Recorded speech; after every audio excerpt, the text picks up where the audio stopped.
গল্পের নাম কালচাঁদের শ্মশানের রাত। রাত তখন প্রায় 1টা। সোনাপুর গ্রামের পাশের পুরনো শ্মশানটা কালচাঁদের ঘাট যেন এক অভিশপ্ত জায়গা।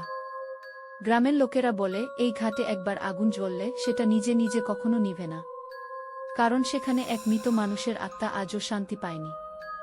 গ্রামের বুড়োরা বলে যে আগুন নিভায় সে আর ঘরে ফেরে না, কিন্তু আজকের ছেলেরা এসব কথা বিশ্বাস করে না। শহরের 3 বন্ধু রাহুল, তন্ময় আর শুভ তারা ঠিক করল এই জায়গায় যাবে, ভিডিও করবে, প্রমাণ করবে যে ভূত বলে কিছু নেই। রাত 12টার সময় ওরা বাইকে চেপে পৌঁছল কালচাঁদের ঘাটে। চারপাশে কুয়াশা, বাতাসে ধূপের পোড়া গন্ধ। দূরে কোথাও কুকুর কাঁদছে, গাছের পাতা নড়ছে নিজের মতো করে। শুভ নিচু গলায় বলল, ভাই, জায়গাটা একটু অস্বাভাবিক না? রাহুল হেসে বলল, চুপ কর, ভয় পাস না, আমি এখন কালচাঁদকে ডাকব। সে মোবাইলের ক্যামেরা অন করল। এই যে, আমি রাহুল বলছি। যদি কালচাঁদ সত্যি থাকেন, আসুন, আমরা দেখতে চাই।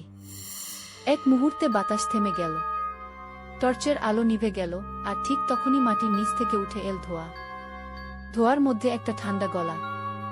আমার আগুন নিভিয়ে কে গেল? শুভ কাপা গলায় বলল, রাহুল, চলো যাই।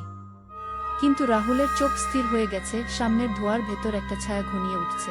চোখে আগুন, মুখে ছাই, গায়ে জ্বলন্ত কাপড়ের টুকরো, হাতে লোহার দাহচিমটা। সে ধীরে ধীরে রাহুলের দিকে এগিয়ে এল। তোমরাই তো নিভিয়েছিলে আমার আগুন। এক ঝলক আগুনের আলো, তারপর সব অন্ধকার। রাহুলের গলার থেকে একবার উ আহ শব্দ বেরোল, তারপর আর কিছু না। তন্ময় আর শুভ দৌড়াতে লাগল, কিন্তু তারা যতই দৌড়ায় ততই একই জায়গায় ফিরে আসে। একই গাছ, একই নদীর ধারে আগুনের প্রতিচ্ছবি। চারদিক জুড়ে একটাই গলা, আমার আগুন নিভিও না। তন্ময় চিৎকার করে বলল, আমরা তো নিভাইনি, ক্ষমা করো। কিন্তু উত্তর এল না। শুধু শোনা গেল আগুনের শো শো শব্দ আর মৃদু হাসি, ঠান্ডা, ভয়ানক, মৃত্যুর মতো। ভোর হলে গ্রামের লোকজন দেখে শুভ মাটিতে অচেতন পড়ে আছে।